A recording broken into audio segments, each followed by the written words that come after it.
Okay, if we solve this system using Cramer's rule, we're going to start like we did before when we had two variables and we set up second order determinants. What we did before was we found a matrix that gave us our value for our denominators. So here, instead of a 2 by 2 matrix like we did before with the two variables, this one's going to be 3 by 3 since there's three variables. How we set up this matrix, very similar to before. The first column is going to be all of the coefficients for our x's. So first column here will be 1, 2, 3.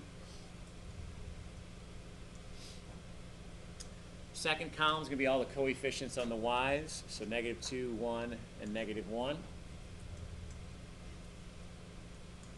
And last column, all the coefficients on the z's, so 3, 5, and -3.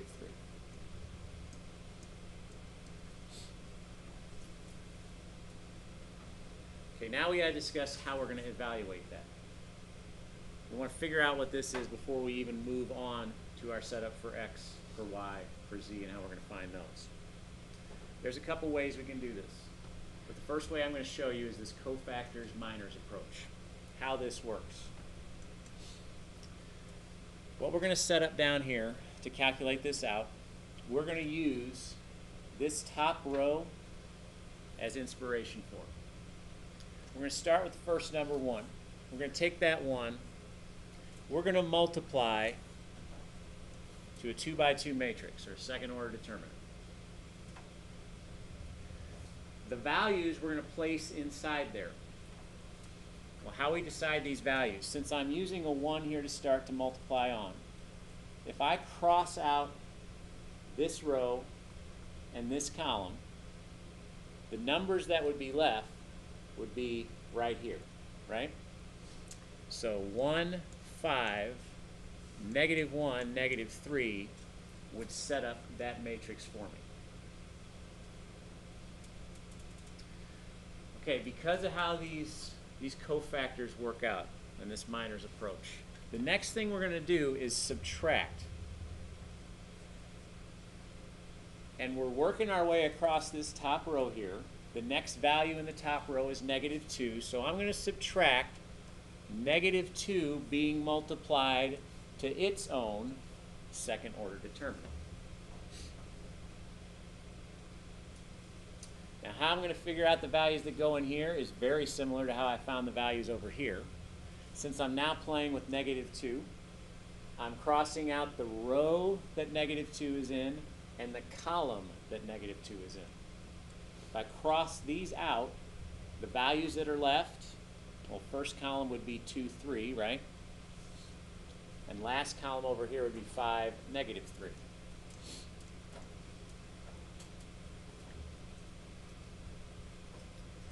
Now, as we finish working our way across this top row here, we get to 3.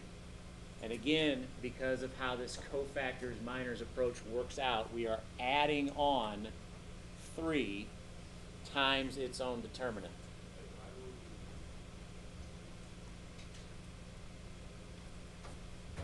So, figuring out now the determinant for this last one, we're working with 3 being multiplied on, so 3 is in the top row here in the last column. We cross those out. The arrangement of numbers that are left, we've got 2, 1, 3, -1.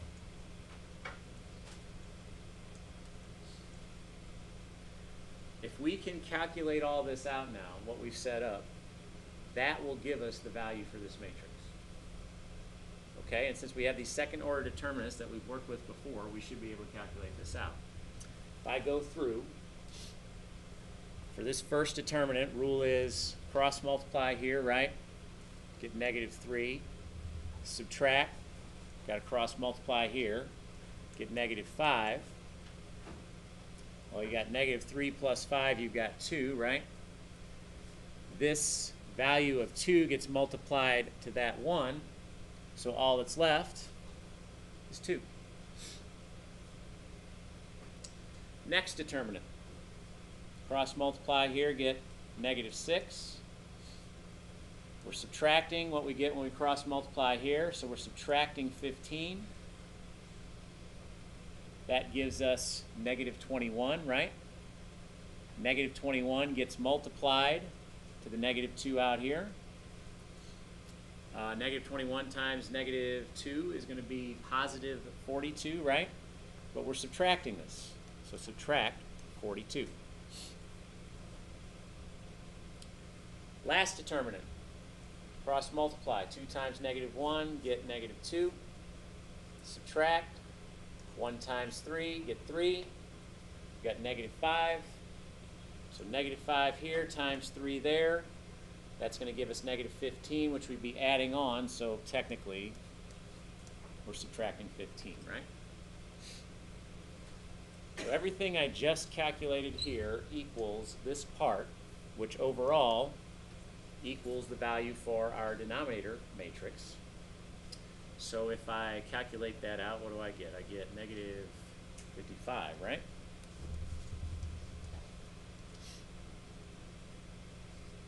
So using Cramer's rule, I know as I try to figure out x, y, and z, we're going to have some matrices involved there for each of those respective numerators, but the denominator in each one is going to be negative 55. So let's go to the setup on those. Let's go to x here. X is going to equal some matrix. It's going to be a 3 by 3 over negative 55. Let's set up one for y here.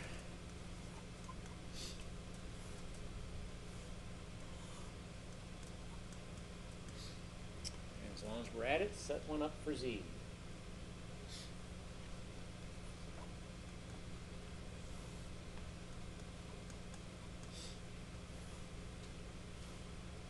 All right, since we're using Cramer's rule, let's just focus on making sure we've got all these set up correctly before we do any further calculating. Recalling how we did Cramer's rule before when there were two variables. We basically used that denominator matrix as a guide, and we appreciated how the first column, that was the x coefficients, second column was the y's, third was the z's. We appreciated that if we were trying to figure out what x was, the column of x coefficients that we had right here, that got replaced. That got replaced with these constant values, right? So if I'm trying to figure out what x is going to be, I'm taking this whole matrix as it is, but just replacing columns, right? So taking the x column out, replacing it with 3, 8, and negative 22. That becomes my new first column here in this new matrix. But the other columns remain the same. So the other column, second column was negative 2, 1, negative 1. And third column was 3, 5, negative 3.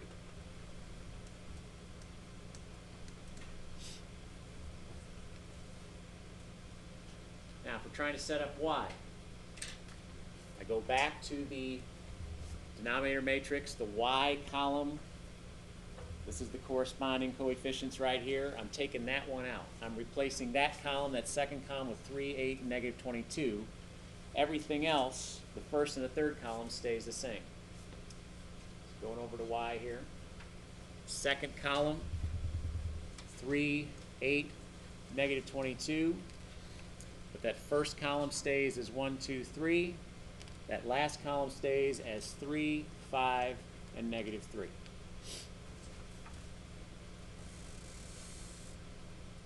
So for the z's, well, the last column was the z's, right? So the last column gets the 3, the 8, the negative 22.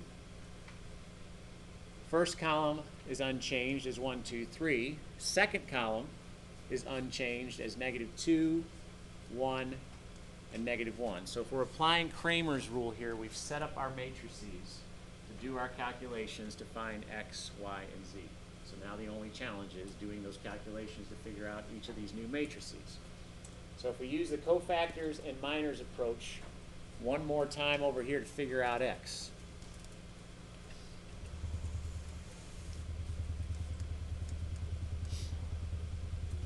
Working through my top row,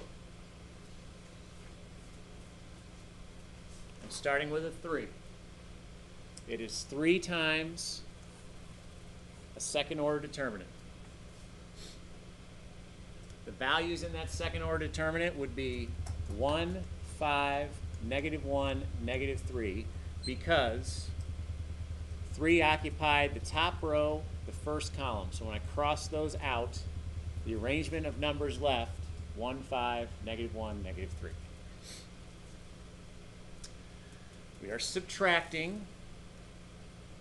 Working your way across the top row, it's -2 times its determinant. Crossing out top row, middle column, you've got 8 and -22 left, and you've got 5 and -3 left. And finally, we add, working our way across the top row, you've got 3 now. 3 gets multiplied to its own little matrix. The values inside there, crossing out the top row in the last column, we'd have 8, 1, -22, and -1 left. So now we get to calculate. All right, first determinant that we have here being multiplied to 3. You've got -3 minus -5.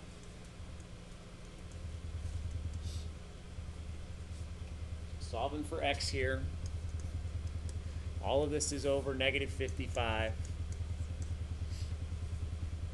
We've got -3 plus 5, so 2 times the 3 in front gets 6 back. All right, we're subtracting, doing the calculation now on the next little matrix here. You've got 8 times -3, -24 minus. All right, you've got 5 times -22, so we're subtracting a -110, right? So basically that's 110 minus 24. So that's going to be 86. Actually, did I make a sign mistake there? Yeah, because this is 86. Right, and you got to multiply by -2. Good. So, what's 86 times -2?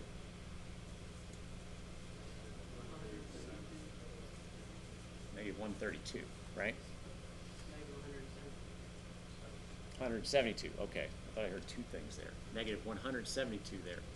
All right, so if that's -172 and you're subtracting -172, we'd be adding 172 on, right? Last one. You've got 8 times -1, -8, subtract. It'll be -22 times 1, so subtract -22. Double negatives there. 22 minus 8 is 14. 14 times the 3 in front would be 42, so you're adding 42 on. All right, as you add through the top, what do we get? 220. And 220 divided by -55 would be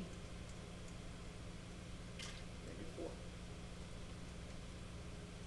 So the first value in our ordered triple is going to be -4. So we'll need this a little bit later when we summarize our answer.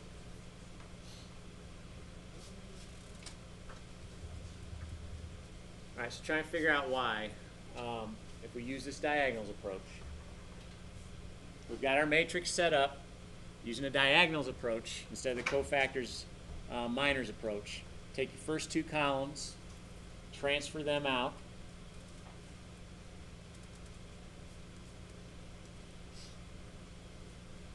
And then we're going to do a little diagonal multiplication.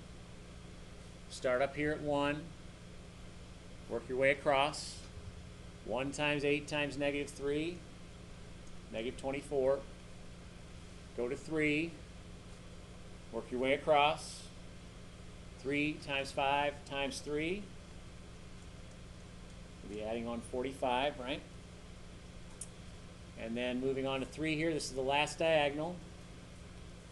Take 3 times 2 times negative 22. What's that give us? 132. All right, we know that we're going to have to add all this up, so let's go ahead and do that. Negative 24 plus 45 minus 132. What is that? I'll get us started. It's negative. Negative 100 what? 11. Okay. So now moving on to the diagonal as we work from lower left up, starting here with 3. Taking 3 times 8 times 3. Let's see, that would be 72, right? Moving across here, take negative 22 times 5 times 1. That'd be negative 110. Then take negative 3 times 2 times 3. That's going to be negative 18. All right, got to piece those together. 72 minus 110 minus 18. What do you get? Negative 56. Okay. So rule is, using this diagonal approach, take the negative 111 from down here, subtract the negative 56 from up here. So it's negative 111 plus 56, right? What do you get? Negative 55. So this matrix up here gave me negative 55. I'm dividing by negative 55. Y equals 1. There's the second part of our order triple. So if we like that diagonal approach a little bit better, I'm fine with that. We can use that for Z. Finding Z. Starting up here with this 1, multiplying across the diagonal. We're going to get negative 22. Got to transfer these columns out though, right? Transfer out 1, 2, 3, and negative 2, 1, and negative 1. So I continue multiplying. I've got negative 2 times 8 times 3. Let's see, what is that? That's negative 48, okay. Last diagonal, you got 3 times 2 times negative 1, negative 6. Gotta move up with our diagonal. Starting here with 3, take 3 times 1 times 3, get 9. Next would be negative 1 times 8 times 1, negative 8. Then we got negative 22 times 2 times negative 2, which is going to be positive 88, right? So add here. Add here, subtract results. What do I get when I take negative 22 minus 48 minus 6? Negative 76. What do I get when I take 9 minus 8 plus 88? That should be easy. That's 89, right? So, negative 76, subtract 89, get negative 165. So the value of that matrix in our numerator is negative 165 divided by negative 55z is going to equal 3.